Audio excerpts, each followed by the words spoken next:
नमस्ते। कैसे हैं आप लोग? उम्मीद है अच्छे होंगे।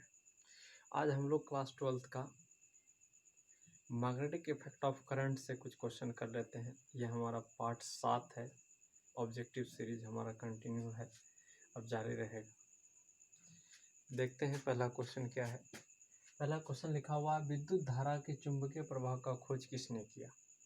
तो आपको मालूम है विद्युत धारा के चुंबकीय प्रवाह का खोज किसने किया? 10th से हम लोग पढ़ते आ रहे हैं। ऑरेस्टेड ने। विद्युत धारा के चुंबकीय प्रभाव का खोज किसने किया? ऑरेस्टेड ने। याद रखना है, मोस्ट इंपॉर्टेंट है। उन्होंने ही प्रैक्टिकल करके ही बताया कि नहीं, विद्युत धारावाही चालक तार के चारों तरफ मैग्नेटिक फील्ड होता है। अब अगला क्वेश्चन आता है, एक गतिमान आवेश क्या उत्पन्न करता है? एक गतिमान आवेश क्या उत्पन्न करता है? आपको मालूम होगा, इसके पहले चैप्टर में इलेक्ट्रोस्टैटिक्स में हम लोग पढ़ रहे थे। इलेक्ट्रॉन मतलब चार्ज यदि स्थिर है तो इलेक्ट्रिक फील्ड क्रिएट करता है। और इसके जस्ट सेकंड चैप्टर में आ रहे हैं करंट इलेक्ट्रिसिटी पर, जिसमें चार्ज का मूवमेंट फुल्ली तरीके से दौड़ा के हुआ। अब इसमें थर्ड में है electric magnetic effect of current. Magnetic effect of current का मतलब क्या हो गया कि इसमें जो है करंट का फ्लो होगा तो चार्ज भी दौड़ेगा। जब चार्ज आगे बढ़ता है तो मैग्नेटिक फील्ड बनता है। इसलिए क्वेश्चन का कहना है, एक गतिमान आवेश क्या उत्पन्न करता है? तो हमको बताना होगा, यदि चार्ज स्थिर रहता है तब तो इलेक्ट्रिक फील्ड सिर्फ, और यदि चार्ज गतिमान हो जाता है तो दोनों फील्ड बनता है। एक इलेक्ट्रिक फील्ड भी बनता है और दूसरा मैग्नेटिक फील्ड भी बनता है। तो इसका आंसर हो जाएगा इलेक्ट्रिक फील्ड और मैग्नेटिक फील्ड दोनों। ठीक है। अच्छा, अगला क्वेश्चन है, चुंबकीय क्षेत्र में गतिमान कण का अपवर्तित रहता है क्या? यदि कोई चुंबकीय क्षेत्र है, यूनिफॉर्म मैग्नेटिक फील्ड है और उसमें चार्ज पार्टिकल है तो स्वाभाविक है उस पर फोर्स लगेगा। यदि फोर्स लगेगा तो उसका क्या नहीं बदलता है? चुंबकीय क्षेत्र में लेकिन बात कर रहा है, चुंबकीय क्षेत्र में, इलेक्ट्रिक फील्ड में नहीं। चुंबकीय क्षेत्र में तो हमको याद रखना है कि चुंबकीय क्षेत्र में फोर्स लगता है, मैग्नेटिक फोर्स लगता है, लेकिन वर्क डन उसका जीरो होता है। क्यों? क्योंकि 90 डिग्री पर लगता है फोर्स इसमें 90 डिग्री पर लगता है। एफ बराबर बी क्यू भी साइन थीटा, एफ बराबर बी क्यू भी साइन थीटा। और फोर्स मैक्सिमम तब होता है जब थीटा जो है 90 डिग्री होता है।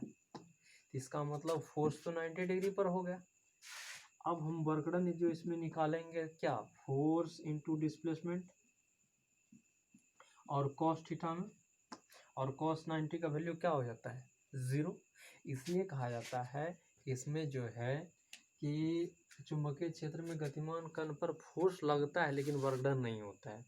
वर्क डन नहीं होता है तो कहने का मतलब फोर्स नहीं लगता तो उस पर कोई इफेक्ट ही नहीं है, उसके वेलोसिटी में कोई परिवर्तन नहीं। उसके वेलोसिटी में परिवर्तन नहीं कहने का मतलब उसके काइनेटिक एनर्जी में कोई परिवर्तन नहीं। इसलिए लिखता है चुंबकीय क्षेत्र में गतिमान कण का क्या अपरिवर्तित रहता है? सबसे पहले उसका चाल अपरिवर्तित रहता है, क्योंकि वो गोल गोल घूमने लगता है। मैग्नेटिक फील्ड में चार्ज यदि मूव करने लगता है तो वो गोल घूमता है, पहला बात। दूसरा, उसका काइनेटिक एनर्जी जो है नहीं बदलता है, हाफ एम बी स्क्वायर रह जाता है, क्योंकि हाफ काइनेटिक एनर्जी किस पर डिपेंड कर रहा है? वेलोसिटी पर। और चूंकि मैग्नेटिक फील्ड में चार्ज का वेलोसिटी बदल ही नहीं रहा, बदल नहीं रहा तो इसका मतलब कांस्टेंट रहेगा, तो उसका पथ जो है कैसा होगा? गोलाकार होगा। और क्या नहीं बदलेगा? गति। दूसरा, काइनेटिक एनर्जी। ठीक है। और अगला क्वेश्चन है, लॉरेंज फोर्स का फॉर्मूला लिखिए। लॉरेंज फोर्स किसको कहते हैं? कुछ नहीं, लॉरेंज फोर्स तो सिंपल सी बात है, इलेक्ट्रिक फोर्स और मैग्नेटिक फोर्स को मिला करके जो फोर्स बनता है उसको लॉरेंज फोर्स कहते हैं। जैसे हो गया एफ बराबर, मतलब क्या नंबर है ये 4 नंबर है।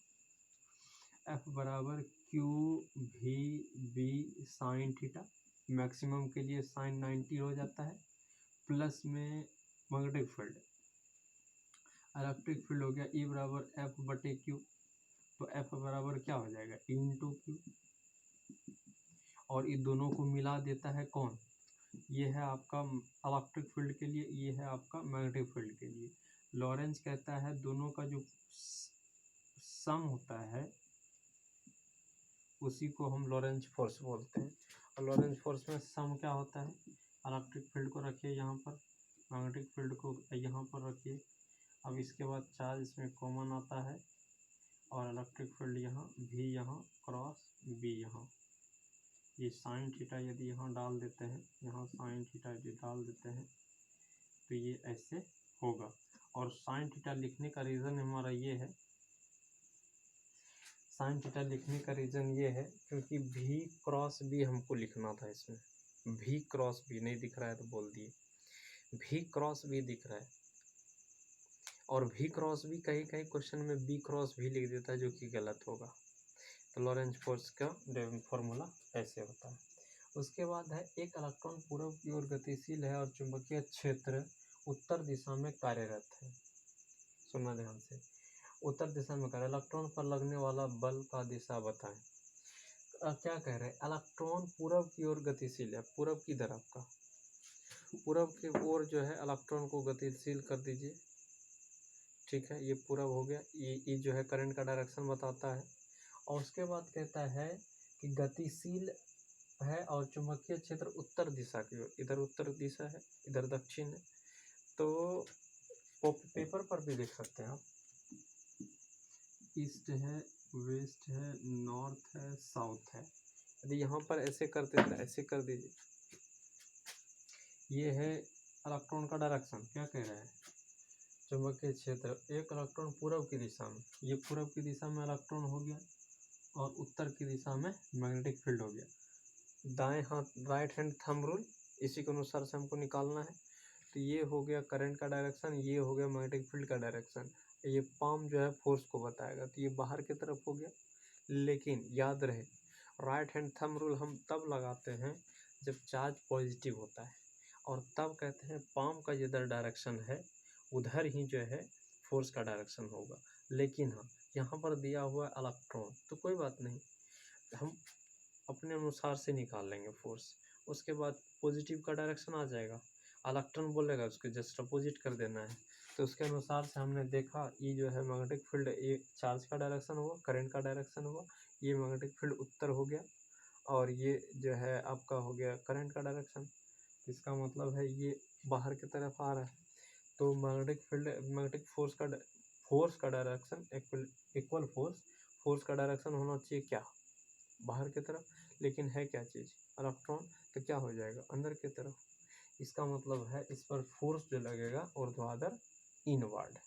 ठीक है, इनवर्ड याद रखना, इनवर्ड लगेगा। कै नंबर का है आंसर, है ये 5 नंबर का। क्यों, क्योंकि इलेक्ट्रॉन है, यदि इलेक्ट्रॉन नहीं होता, प्रोटॉन होता तो बाहर की तरफ लगता।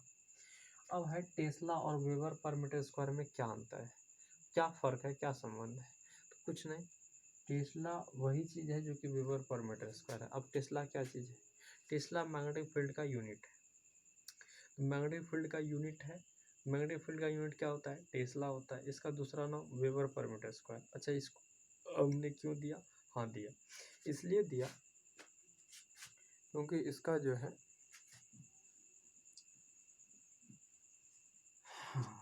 एक टेस्ला जो है ना, एक टेस्ला जो है 1 वेबर पर मीटर स्क्वायर के बराबर होता है।